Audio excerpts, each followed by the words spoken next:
पितरों को समर्पित पितृपक्ष श्राद्ध। घर में यहाँ जलाते एक दीपक, पितृदोष बदल जाएगा पितृ आशीर्वाद में, मिलेगी सभी कष्टों और संकटों से मुक्ति।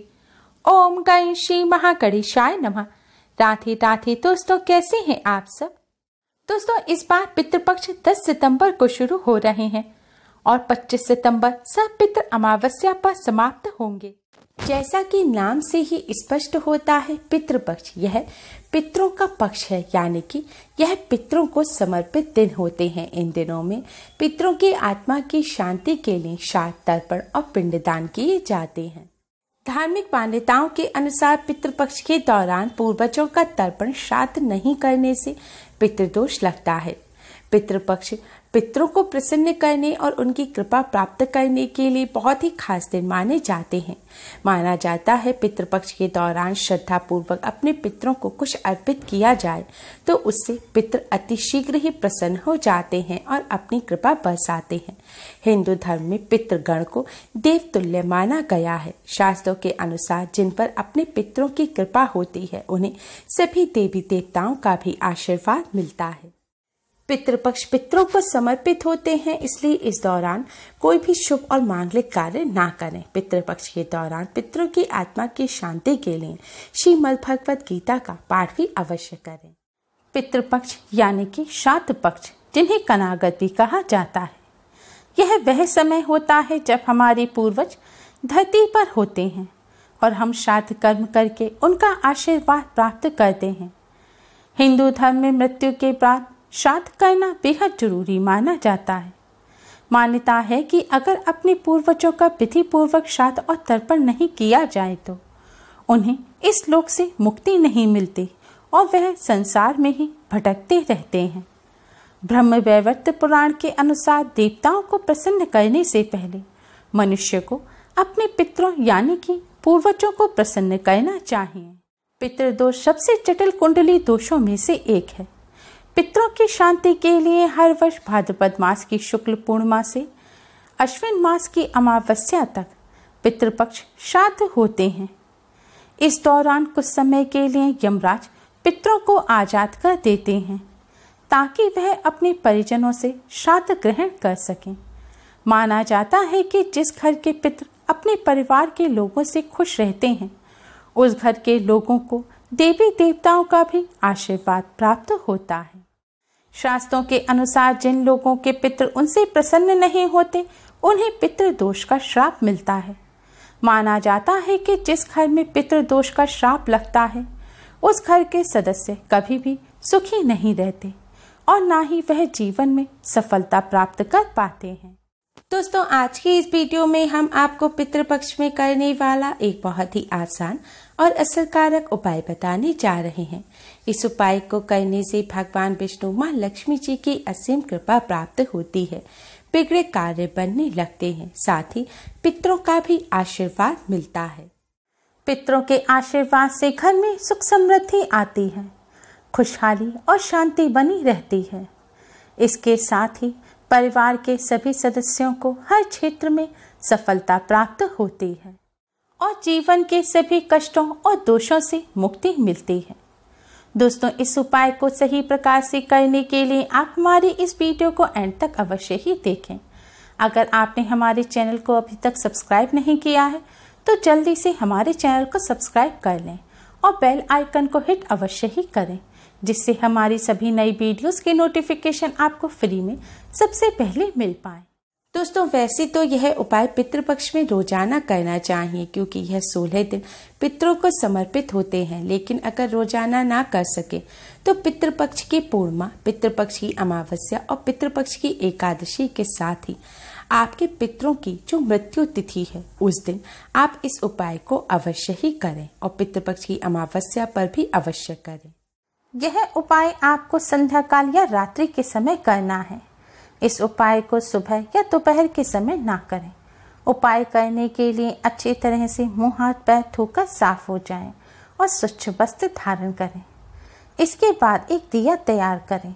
दिए में एक रुई की बाती लगाएं और शुद्ध घी भरें। शुद्ध घी ना हो तो इस दिए में आप सरसों का तेल भरें। और इस दिए में थोड़े से काले तिल डाल दें। इस उपाय को करने के लिए आप मिट्टी का, पीतल का या आटे का कैसा भी दिया ले सकते हैं। अगर आप आटे का दिया ले रहे हैं तो ध्यान रखें आटा साफ मड़ा होना चाहिए और आटे में नमक भी नहीं होना चाहिए। दिया बनाने के बाद अब आप अपने घर के सबसे दक्षिण कोने को साफ करें। अगर आपके घर के दक्षिण कोने में स्टोर रूम है या बाथरूम वगैरह बन रहा है या खाली स्थान नहीं है तो आप अपने रसोई घर के सबसे दक्षिण कोने को साफ करें। अगर रसोई घर में भी ऐसा साफ स्थान नहीं है तो आप अपने किसी भी कमरे के दक्षिण कोने को साफ करके वहां पर इस दिए को रखें। अगर किसी कमरे में भी ऐसी जगह नहीं है तो आप अपने मंदिर के पास साफ स्थान पर इस दिए को रखें। लेकिन ध्यान रखें दिए को आपको ऐसे रखना है कि दिए की जो बाती है यानी कि लौ है वह दक्षिण दिशा की तरफ होनी चाहिए, यानी कि दिए का मुख आपको दक्षिण दिशा की तरफ करना है। और यह भी ध्यान रखें कि दिए को सीधे जमीन पर ना रखें। दिए के नीचे कोई कपड़ा बिछा दें या कोई कटोरी प्लेट रख दें या फिर थोड़े से साबुत चावल रख दें। सीधे जमीन पर दिया ना रखें। सीधे जमीन पर रखा हुआ दिया अपूर्ण माना जाता है। दिया जलाने के बाद सबसे पहले आप भगवान श्री गणेश को प्रणाम करें, फिर भगवान विष्णु, माँ लक्ष्मी जी को प्रणाम करें। इसके बाद पितृदेव को प्रणाम करें। भगवान जी से अपने पितरों की आत्मा की शांति और मुक्ति की प्रार्थना करें। इसके बाद पितरों से पितृदोष से मुक्ति की प्रार्थना करें। इसके बाद अब आप भगवान विष्णु जी के महामंत्र ओम नमो भगवते वासुदेवाय का 11 बार जाप करें। मंत्र का जाप करने के पश्चात अब आप पितृदेव के इस मंत्र का 108 बार जाप करें। मंत्र इस प्रकार है, ओम पितृ देवताय नमः, ओम पितृ देवताय नमः। इस मंत्र का आपको 108 बार जाप करना है। आप किसी माला पर जिस पर आप मंत्र का जाप करते हैं उस पर भी इस मंत्र का जाप कर सकते हैं या फिर उंगलियों पर गिनकर या माचिस की तीली पर या मिश्री के दाने पर गिनकर भी आप इस मंत्र का जाप कर सकते हैं। दोस्तों ध्यान रखें इस मंत्र का जाप आपको दक्षिण दिशा की तरफ मुख करके ही करना है। शास्त्रों में बताया गया है कि पितृलोक दक्षिण दिशा में है। दक्षिण दिशा पितरों की दिशा होती है। इस दिशा में पितरों का वास होता है। श्राद्ध पक्ष में दक्षिण दिशा में इस प्रकार दिया जलाने से और मंत्र का जाप करने से पितृदेव की असीम कृपा प्राप्त होती है और पितृदोष पितृ आशीर्वाद में बदल जाता है। मंत्र का जाप करने के बाद आप अपने पितरों को, अपने पूर्वजों को प्रणाम करें और सभी कष्ट, दुख, दरिद्रता को दूर करने की प्रार्थना करें। दोस्तों इस उपाय को करते समय कुछ बातों का विशेष ध्यान रखें। इस उपाय को करते समय स्वच्छता और पवित्रता का विशेष ध्यान रखें। महिलाएं पीरियड के दौरान इस उपाय को ना करें। इस उपाय को जरूरी नहीं है परिवार का कोई एक सदस्य ही रोजाना करे। इसे परिवार में कोई भी कर सकता है और यह भी जरूरी नहीं है कि घर के पुरुष या लड़के ही इस उपाय को करें। इस उपाय को घर की बेटियां, बहुएं भी कर सकती हैं। इसके साथ साथ इस बात का विशेष ध्यान रखें कि पितृपक्ष में आप किसी भी प्रकार की तामसिक चीजों का सेवन ना करें।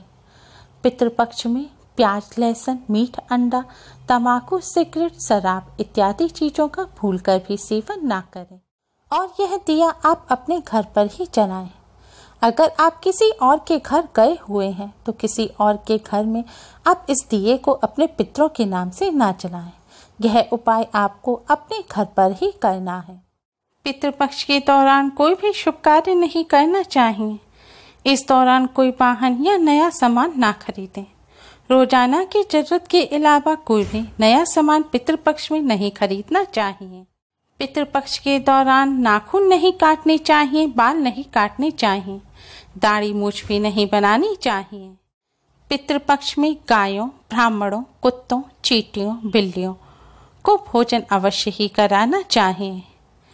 पितृपक्ष के दौरान कोई भी सौंदर्य प्रसाधन की चीज लगाने से बचें।